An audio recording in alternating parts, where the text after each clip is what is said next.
Hi, hello mga friendship! Today, samahan niyo ako. Ikutin naman natin ngayon ang Burj Khalifa.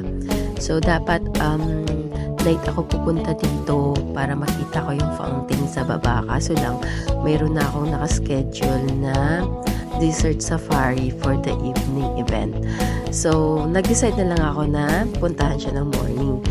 So, eto nga, discounted ako dito, gawa ng aking Emirates Pass, yung binanggit ko sa inyo earlier sa aking video before, kung nasusubaybayan nyo siya sa mga ilang episode ko na. So, kung gamit nyo ang Emirates Airline, i-keep nyo yung boarding pass nyo kasi marami kayong paggagamitan ng mga privilege doon, mga discounted sa mga restaurant or mga katulad nitong mga activities. So, dito, mayroon kang pagpipilian na kung saan mo gustong umakyat na floor. So, from the cheapest, you can climb up to floor 124 and 125. And then the next level is 148 and 149. And then the next, they call it the lounge, which is they have, you can have your morning tea, you can have your afternoon tea, or I think they serve dinner as well. So that's on the 152, 153, and 154 floor. So, yun yung mga pwede mong akyatan. Pero ang prices kasi na kinuha ko lang yung pinaka-cheapest. Kasi may next activity nga ako in the afternoon. Baka sayang, hindi ko siya maikot lahat. Sayang naman yung fees na binayad ko. So, ayan na yung taas, kung makikita nyo, di ba? Ang ganda niya, mabubusog talaga ang mata nyo.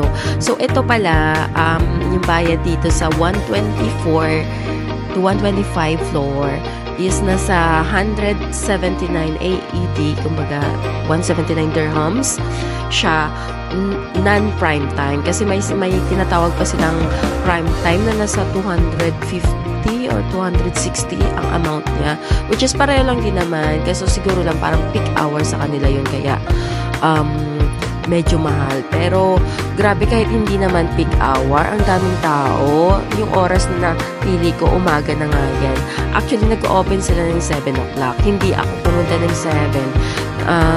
Kasi sabi ko, baka maligaw ako kung saan ang entrance. Kasi alam ko lang papasok. Kasi magko-commute lang ako through metro. Baka maligaw ako at magtagal ako ba. Kasi may afternoon activity pa nga ako iniisip. Na baka tagalan ako kakaikot kung saan ang entrance niya. Kasi alam ko lang nga, from the metro, alam ko na kung paano pupuntahan siya. Kaya yun na lang, inintay ko na lang ang opening ng mall kasi nag-open siya, yung Dubai Mall, 10 a.m. in the morning. Which is yung metro naman is from the morning, nag-ooperate na sila. Tapos every like 3 minutes, 5 minutes, yung interval, meron ng metro. Kaya walang hassle actually sa travel. Kasi yung hotel din na napag-stayan ko is very accessible sa lahat. Ayun. So, siya nga pala, kung gusto nyo malaman yung mga presyo, yan nga. So, yung pinaka-cheapest is nasa 179. Yan yung 124 to 25 floor. Then, next level is 148, 149, which is nasa 399 or 400 dirhams. Then, yung the top nila, yung the lounge is nasa 770 or 800 dirhams. So, yun yung mga prices. Pero, magkaka-discount ka naman kung ikikip mo yung Emirates Pass. And that's only during my visit po, mga kaibigan. Baka sa plan ninyo mag-visit, iba naman yung policies. Alright? So, ito pala yung Burj Khalifa. Yung first name niya before is Burj Dubai. Hindi naman siya Burj Khalifa. Kaya pala siya nilipat sa pangalan na Burj Khalifa. Kasi, nung kinoconstruct pa daw tong building na yan, nagkaroon ng financial issues yung Dubai to finish it. So, nag-offer ng tulong yung Sheikh ng Abu Dhabi sa Dubai Sheikh na ifa-funded niya yung mga remaining na financial matter para lang matapos yung building.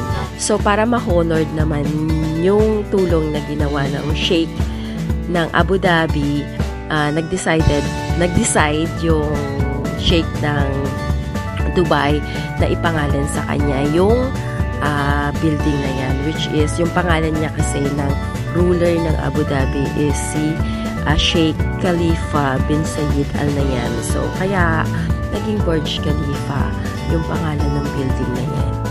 Ito po ay ayon sa mga tour guide, sa mga tour na sinasamahan ko.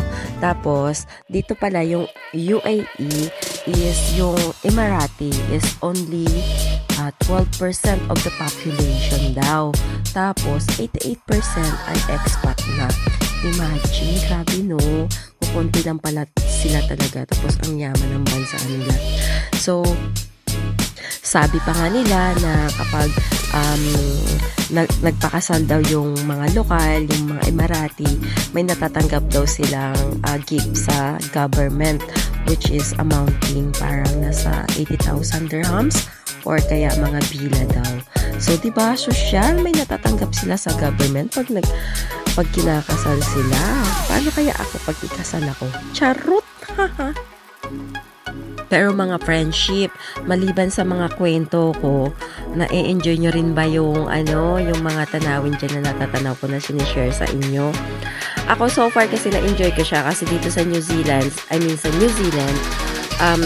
wala masyadong matataas na building. Lalo na sa Nelson, kung saan ako nag-stay, puro bundok. Kaya na-enjoy ko siya. Tapos ayan pala, nag-try din ako ng tinatawag nila na virtual reality.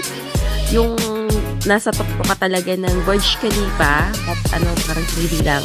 Tapos tatalon ka hanggang baba na may gamit na harness.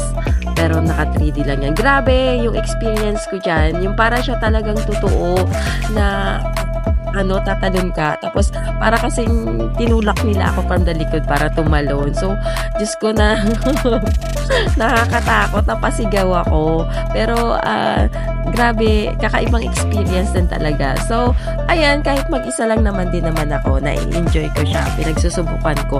Actually, guys, mura lang. Mura lang naman yan siya. So, parang na mga $15 lang siguro yan.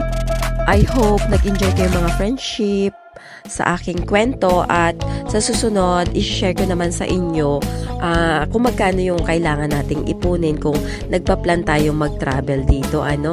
So, i-share ko sa inyo. Mura lang siya actually. Thank you for watching and I'm gonna see you on the next video po. Salamat. Have a good day. Bye for now.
Oh, is that on?